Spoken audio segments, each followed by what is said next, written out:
this morning for some of us, I suppose, and this afternoon for the rest, wherever you are around the world. So grateful to have you. And I am excited for the next few minutes we have together to kind of build on what Pastor Kevin was exhorting us to this morning, which is how do we offer to God what he has provided to us and what God has provided to us, and how do we then deploy that with each other in a meaningful way. And so we're going to look at specifically this last few months of this pandemic, how it's affected all of us. And I'm excited to have a great panel of people representing broad swaths of our community. And we're going to dive into our stories and how that informs our ministry with and to one another. So I'm excited to welcome Isla Boyd, who is a Virginia-based writer, educator, and award-winning journalist. She holds an undergrad degree in theater and media studies and a master's in fine arts in writing. She currently teaches English on a college level and is a newspaper publisher. Next is Stacy Chomiak. She's an artist in animation industry, lending her talents to various children's animated series, as well as writing and illustrating kids' books. She lives with her wife and two kids, happily nestled amid the fall or the tall trees, yes, fall trees in the West Coast, not far from Vancouver, Canada. Stacy identifies as a gay Christian and loves to advocate for the LGBTQ community. When she isn't furiously sketching, Stacy is likely to be out for a jog, critiquing her favorite Hitchcock film, or encouraging her children to dance with her to Whitney Houston. I don't have children, but sounds like a great time. Father Asa Colson is the Associate Rector for Formation and Pastoral Care at Grace Episcopal Church in Madison, New Jersey, a suburb of New York City. He's also a doctoral student at Drew University, focusing his studies on the spirituality of pilgrimage. When not at church or school, Asa can be found cheering for the Philadelphia Union, playing with Lego, or cuddling with his 7-year-old Visla, Asher Dominique. He can be followed on Twitter and Instagram at King Asa. Next with me is Shelly O'Connor. Shelly has been out and LGBTQ proud for over 25 years and a Jesus follower for over 35 years. She has been a licensed social work therapist for over 16 years and owns her own therapy practice south of Baltimore, Maryland. Transformed by the Black Lives Matter movement and this pandemic, she is finishing her first quarter of her master's in divinity studies online at Elif School of Theology.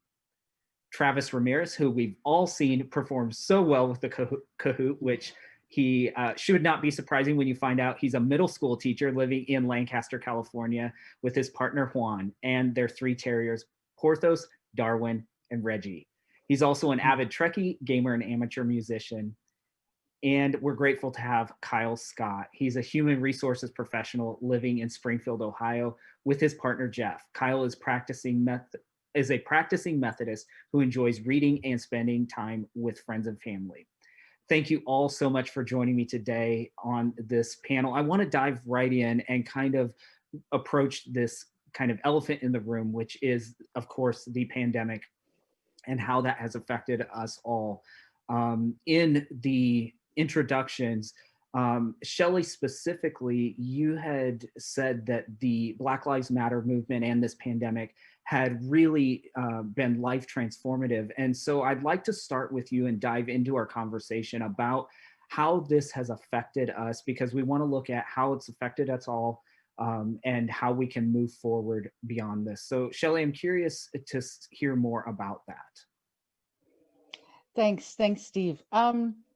So for me, the pandemic and being affected by it in the state of Maryland really started in March, when our governor completely shut the state down. And as a psychotherapist, I went from seeing about 42 to 45 clients in my office during the week, to completely telehealth. And so it was an immediate transformation for everybody for me, and how I connected with my clients. And there's nothing like going from being in person with someone to suddenly with a screen. And so it was really, for me, just that immediate starting to feel like, I can't really control everything. And that's something that, I think a lot of us, we want to be in control. We want to see ahead. We want to see a clear path. And I just kind of had to go day by day and try to keep my spirit renewed, and just to keep, the Jeremiah verse, for I know the plans I have for you are plans for a future, a hope to prosper, et cetera, et cetera. And so I just, I was very fortunate, still am, to have a job. Um, and then just continued seeing clients. I had about 15 clients that, hadn't seen for a while come back. And so I became even busier. And so I just kind of started to feel like I was kind of either the lead kayaker in a huge rough kayak trip on the Chesapeake Bay or the Atlantic Ocean, or I was whitewater rafting with 55 people as their guide. And so there were moments when I was like, it's going to be okay. You can do this. Really just helping them. One thing I really did a lot of was listening and letting them tell me what they were experiencing with themselves, their family, their community, really validating their sense of feeling out of control. And then really helping them identify what external resources they could access or what internal resources to really begin to cope with the pandemic. At the same time, trying to do that myself, when I would finish every evening. So as the pandemic was going on, I was doing okay. I was, having that spirit of, I can do this, I'm going to do it, not only for, my clients, my family, my wife, our kids, who are grown, and gone, and trying to protect my 81-year-old mother safe, up in Pennsylvania. So, a lot of stuff was going on for me. And I would have these moments where I just call them my 3 a.m. conversations with God, where I'm like, God, what's going on? What's happening? And so um, I just kept going back to prayer and the Word of God to find those verses that meant something to me, and to kind of keep me going every day. And just really, one of my favorite animations is Dory. Just keep swimming, swimming, swimming, just keep swimming, and I'm okay, keep going. But then as the events kept going on and seeing that some parts of our government wasn't taking this pandemic serious, and then when the events of, the the death of George Floyd happened, and the Black Lives Matter movement, um, there was a meme that came on from the actor Will Smith that said, racism, isn't increasing, it's just being filmed. And that really, I mean, I knew that, but I just really started to feel the undergirdings of, there's so much bigger things going on right now. And I attended, marches, and attended Zoom calls, and started reading more. I'm a pretty awake person with a lot of things involving systematic racism and oppression, but um, there wasn't a lot for us to focus on. Eventually, Netflix and Amazon, Prime wasn't doing it, and so um, you know, I just felt very sensitized, and so did my clients. And so that kind of kept going and going and going. And at first, everybody was experiencing COVID fatigue, which is like, you're stuck inside, you're worried about else, you're scared, in the middle of the summer. It was almost like there was a COVID apathy fatigue that was like, if I get it, I get it. I can't stop living my life. And I tried to hear that in the news, in my clients, in my family, but keep going and try to keep going. Um, and then in this fall, what I'm seeing in clients and even in family members, and things leading up to our election, and then the continued Black Lives Matter issues, is more of a COVID fatigue that is exasperative. Like, oh, when is this going to be over? When am I going to get, when there's going to be a vaccine? When am I going to get it? Will we always have to wear a mask? And so, um, I felt like I was doing really good until about 3 weeks, 4 weeks ago, when I finally felt like I finally hit the exhaustion barrier of like, I can't keep carrying all my clients and my family members and my friends, because there's a lot going on in the LGBTQ, family, when the most recent Supreme Court justice was being, brought in. A lot of fear. LGBT, people, moms with LGBTQ kids, fearing that we were going to lose our rights, the few that we just got a couple months ago, and then in 2015, you know. And so after a while, I finally just kind of went, for me.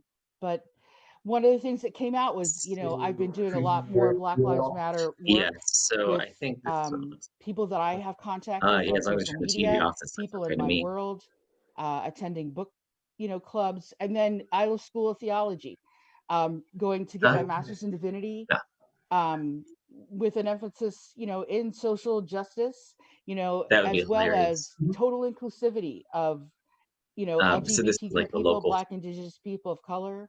And that really, I was ready. I've always wanted to go, but it was just like through difficult times sometimes presses so much pressure on us that we become diamonds. And it's time for us to stand up. For me, it was. And like, all right, it's the time. I'm going to go to seminary. I have no idea what I'm going to do with it.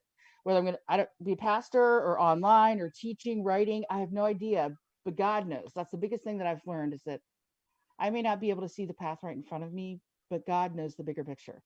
And I can rest, breathe, take care of myself and my family, and know that, it's going to work out. Beautiful. Thank you. God Sure. knows. I think that's so powerful. I want to encourage the audience, if you have questions for the panelists, I of course have prepared questions, but please feel free to share your questions with us. I want to jump over actually to Travis. As an educator myself, I know that has impacted the pandemic, and of course the challenges of the racial kind of inequities that are going on in our society and being recognized now in our society at a kind of critical mass point have affected us and our students. And I'm interested to hear how this has affected you both personally and in the classroom, and how you have kind of have moved through the end of last semester and this semester dealing with this pandemic.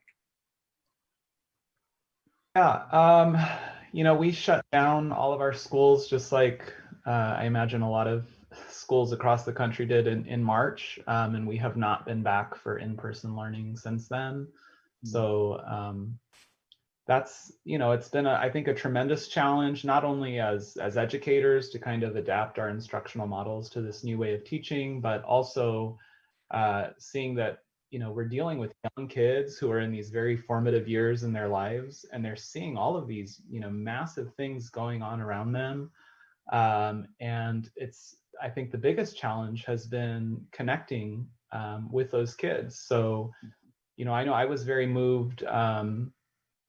Actually, I think it was shortly before the George Floyd murder occurred, but there was the incident with Ahmaud Arbery that just had, to me, that hit me like a ton of bricks. And it's something that is nothing new. We've all been aware of it. It's been going on, but now it's come to the forefront of our national attention and our focus. And that's a conversation that I really want to have with my students. I see it's something that they're aware of the current events that are happening, and they have feelings about it, and it affects them.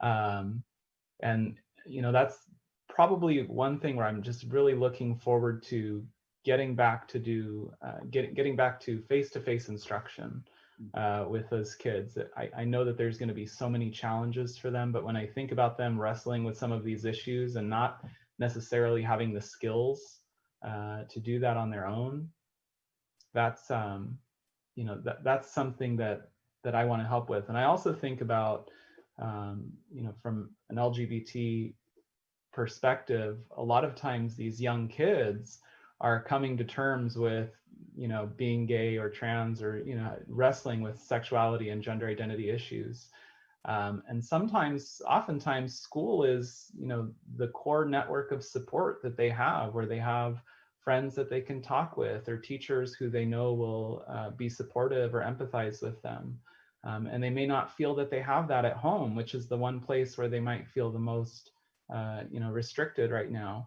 And so, yeah, I don't really have a lot to say beyond that at this point, but it's been a challenge for sure. Yeah, I think all of us are experiencing this in our lives and careers to different extents, and the impact. And Isla, I'm curious, as someone who's a creative as well, as a creative, and I imagine a lot of us as creatives can be highly sensitive and impacted by the surroundings around us. And I'm curious about how this has affected your work, in the essential work, especially as looking at journalism and how this particular industry has been under attack for specifically the last 4 to 5 years, and then as a creative having to generate creativity as your income. How has this affected you, and how do you move through these challenging months? Sure. So, as a creative person, I will admit that I have somewhat enjoyed having some alone time during the pandemic. I'm the type of person who, if I spend an hour around people, I need at least 5 hours of alone time just to kind of recharge myself. So I have struggled a lot with feeling guilty during the pandemic because a lot of people have struggled not being able to be around other people, whereas I've been able to get in touch with another side of myself that I wouldn't otherwise be able to, just from a creative standpoint. And then also having the time to devote to reading more, getting in touch with the community through different memoirs and going back to the Bible and having the time to spend with those different texts that I wouldn't on a normal basis. But from the standpoint of journalism, I think it has been very difficult. It has in my newsroom, just in terms of balancing the need to get out the essential information, but then also to lift up the people and the stories that are positive. You know, you want people to be aware of the latest science.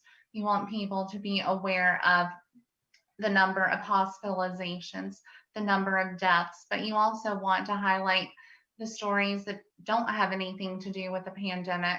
So it's often trying to find a balance between those two. But like you said, you do have to really keep in mind your audience and try to be somewhat of a cooling mechanism, because things can get inflamed very quickly. Yeah, absolutely. That's one of the challenging things. My master's degree is it's a journalism degree, and seeing this essential industry challenged has both encouraged me, and at times depressed me as well. And I appreciate your perspective so much. I'd like to jump over. Kyle, thanks so much for joining us today. And I'm curious, we heard from Travis earlier about impact on students and young people, and you also work in an industry in human resources where you're dealing with huge disruptions to the workforce, and dealing maybe with layoffs, or you've seen companies dealing with layoffs. How have you managed personally?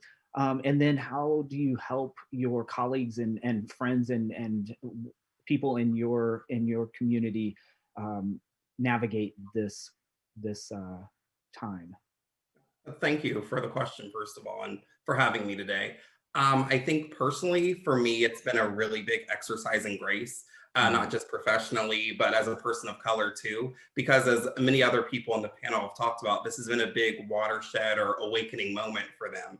But for a lot of people of color, these are things that we've not only known about, but have experienced throughout the totality of our lifetime. So it is great that people are now aware of it, but it also is a tad bit frustrating at times, because these are things that we've been saying and sometimes screaming for quite some time now. So it's wonderful that it is now on the forefront, but there's a piece of frustration that goes into it that is like, why have you not believed us before this time, and why has it taken so long? So for me, it's really been more leaning into my faith and really looking to exercise some grace and extending that to other people. Because I think back to when we had the Me Too movement, and there was a really cultural focus around that. There are a lot of things that, even though I'm in human resources and I specialize in cultural sensitivity training in the workplace and grievances, there was still pieces of me that did not know to the extremes that my female counterparts had to endure in the workplace.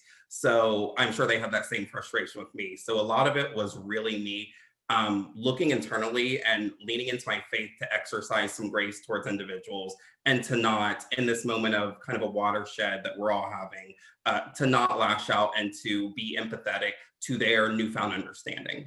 And I think that's been a part of the professional platform too, is that people's day-to-day normalcy is taken away, and they're adjusting to have to work at home and deal with having to work with their kids also, trying to homeschool and work as well. So I think professionally and personally, this entire pandemic experience has really been an exercise in grace, and to really tap into that, it's been leaning into my faith more.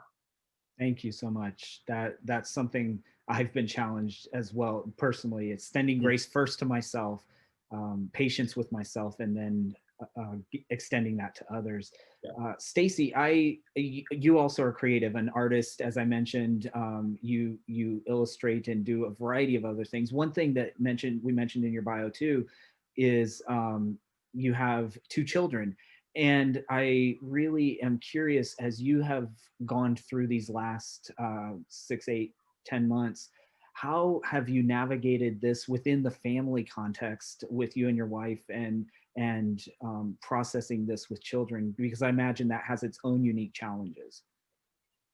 Yeah, thank you for that question. It's definitely that's a big one. Our kids are 2 and 4, so there's just constant chaos in our little house all the time.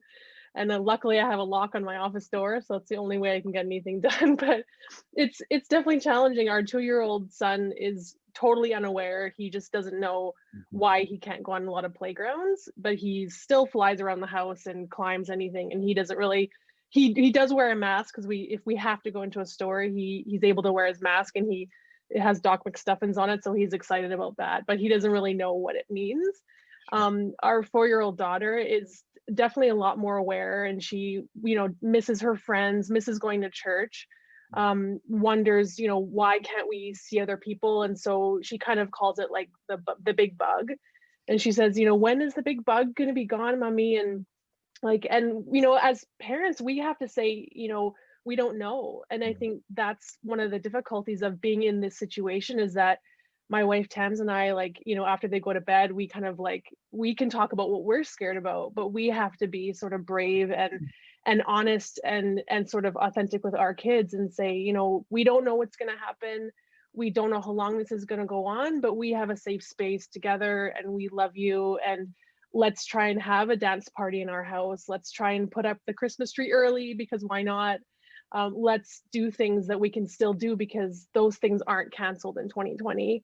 And so it's actually been a good exercise for us as a family to say, what can we do, instead of sort of falling into that abyss of oh, everything's canceled and we can't see our friends and this is hard and we have no patience. But there's actually a lot of beautiful gifts that are sort of buried in this time as well, that we actually get a lot of time together. And I don't have to commute into Vancouver to the studio. I can be here, and I can go out there for lunches, and we can go for walks and lots of hikes and stuff. So there is a lot of things that I don't think we would see if this wasn't happening.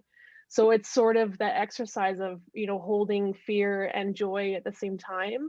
And especially with young kids, because they, they're sad, and then the next second they're overjoyed. So you sort of get to ride those waves with them. But it's definitely been challenging and eye-opening for sure. Thank you. I love what you said about holding space for fear and joy, and of course that love. And we know the scripture tells us that love can cast out fear, and so that's so beautiful. Thank you. Speaking of scripture and this faith journey all of us are on at different places, Father Asa, I'm curious, your work is to shepherd a flock and to bring people through a process, but you're also human and going through all of the emotions and the difficulties that all of us are facing. How do you give and provide guidance in these dark spaces, in the when people may be experiencing kind of this dark night of the soul, in the middle of the pandemic, when they lose a family member or something happens? As a minister, how do you guide and help someone find strength through their faith? Yeah, it's really, really, really hard. I resonated also with what Stacy said of this idea of balancing the joy with the stuff that is just crappy. You know, the first baptism I ever did was a child in the NICU when I was a chaplain. And I thought that would be one of the hardest spiritual moments I had, and it still ranks up there. But giving last rites via Zoom is not far down from that. There is this heartbreak of not being able to be with your people. In this diocese, our bishop has said that the priests, we cannot go to hospitals right now. So it's this really hard time of how do you walk with people when they are broken, and when the world is broken. And part of that is just being honest about it. And part of it is just finding ways to interact that are outside of what we always had done. The other thing that's really is during this really crappy, horrible time is finding the things that are joyful. You know, there's the people who are having to put off their weddings, and yet at times there's ways we find to still do one. And so walking with both sorts of couples, those that say, I'm heartbroken that I can't do this now, and those that are able to find a way to do it in a small way. Baptisms we did. Baptisms we've also postponed. We had a young person in our youth group who is able to come out as as non-binary, and they are to be able to celebrate that, finding a way to mark that. Even in our tradition, we've created a service that's all about that. So finding ways to acknowledge exciting moments, even when the world sucks, has been paramount. One of the things that we did was a virtual wine tasting and mocktail tasting. I honestly, going into, I was like, this is gonna suck. And then at the end of it, people were like, when can we do that again? And so just being willing to try things that just sound like, how will that translate? Especially in worship and other communities, is just try, because like everyone else, we've been shut down since March. 5 weeks ago, we had our first in-person service again with a limited number, all socially distanced. And this week will be our last in-person service, probably until because of the way things are going. And so just being fluid, being pliable, but being honest when things suck, and also finding ways to rejoice when they don't, I think are the big things right now.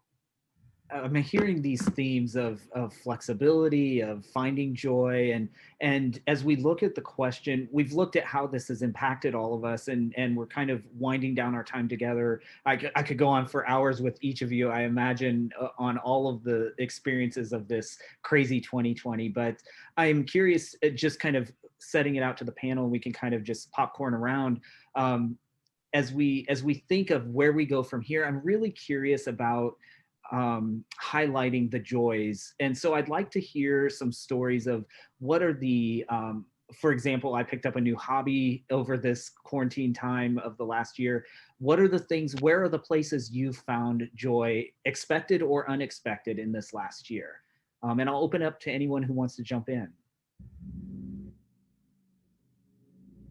Where have you found joy?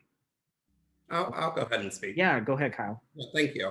I think it's not unexpected, for me at least. I know for other people, they being kind of in the house with their significant other or their partner has really driven them nuts. But I found a lot of joy in just discovering new things about him I didn't know before, more ways that we are compatible that I didn't know before. And we've kind of connected on a whole different level because there isn't all this outside noise and distractions. And we really just had time to get to know one another better and bond together. So I found great joy in just reconnecting with him. Connection is also, I think, a theme of this year for me is, even as we feel so disconnected because we have to work so hard at feeling connected. Where else, anybody else have thoughts on where you found joy over the last months or years? Yeah, Travis? You know, one of the things I was thinking about is that even before the pandemic, when it comes to having a lot of LGBT friends and LGBT Christian friends, it's nothing new for many of us to have friends that are far away from each other. And so connecting with people, you know, virtually hasn't been a huge leap in that sense. But one of the places that I have found joy is, you know, and I don't know if this is expected or unexpected, but something really simple. I have really appreciated how many friends just randomly reach out to check in and see, hey, how are you doing? And keeping those connections strong during this time when we're all kind of, you know, hurting for connection, I think is so important. So I've really appreciated that. It's helped me to, you know, feel good about myself and about my friendships and relationships. And it's also encouraged me to do more of that myself and to reach out to, you know, my loved ones and the people I care about. And so I encourage everyone to, you know, take those steps whenever you have the opportunity. Beautiful. Any other thoughts before we wrap this up? Any other places you found joy through this time? Yeah, I was gonna say, sort of, I mean, I love my wife and my kids, but we're in this house together a lot. So, and I'm working from here a lot. So I've kind of been forced to get outside a lot. And being on the West Coast, I've always loved to be outside, but during this time when I have to be inside a lot, I found just getting out on my own on my bike and getting to the mountains and just having space to actually slow down. I don't think I slowed down enough before this pandemic because you're always planning the next day, but there's not really a difference between the days now, which is tough, but also kind of nice because you can be like, I'm just going to leave for an hour on my bike and sort of reappreciate where God shows up and how actually nature has been super healing. And so that's been a really beautiful surprise for me personally in this time to just sort of soak that in and then come home and create art for myself and sort of feel rejuvenated that way. And that's been a really nice surprise in this time. Beautiful, beautiful. Any last minute thoughts where you found joy? Sure, Isla. Well, I bought a new house last November. Congratulations. Well, thank you. And between then and the start of the pandemic, I was just very busy with work and did not have the time to go out in the neighborhood and meet a lot of my neighbors. And one day I checked the mailbox and I had a letter from a neighbor. She had gone around and put letters in everyone's mailboxes, just letting everyone know that she was there for them and introducing herself. And so I took that as, you know, as a sign to do the same and to send out letters to all of my neighbors. So as what Travis was saying, I think it has allowed connection in some unique ways. Beautiful, beautiful. Any final thoughts? I think for me, you know, it's always a good thing to try to find, you know, your bluebird of happiness each day or something, you know, whether it's a call, a funny video, whatever. For me, it was really going back to seminary. It was really something that I have wanted to do for years. But back in the 90s, you know, it wasn't a real thing for LGBTQ people in some faith settings. And so for me, going back to the seminary that, you know, I'm studying Jesus all day long and I'm studying God and other religions, and I'm also including social justice, and that has been a fabric of who I am. But it is amazing because it's all online, so we do the Zoom all the time, but that has been such a reigniting of a lot of seeds that have been there for a long time. And I'm just so excited to, like Gandhi said, to be the change you wish to see in the world and inspire others. And I'm seeing it in so many of my friends and family and my social media platforms that I, you know, interact with for faith and LGBTQ, you know, and I'm just excited. I'm excited to be a part of that in learning and growing and then inspiring others as well. So that's been a really great joy for me. That's so encouraging. Thank you. I'd like to swing back all to the other side of the panel. Father Asa, I don't want to put you on the spot, but I'm going to. We're friends. We go way back. you started this cycle of joy with this idea of the flexibility and fluidity, and so I wonder if you would kind of wrap this panel with some words or a benediction for the audience members here, the desire that you would wish for us in the coming months as we hopefully wrap this pandemic experience up and continue building the relationships that will sustain us as a community and as a faith body. Thanks, I guess. There, I'm setting you up. Yeah, no, I think that the thing that we can do right now is to boldly love one another, especially those who have often been forgotten. I think there's been this kind of theme of rediscovering those whom we love and what we can love about them.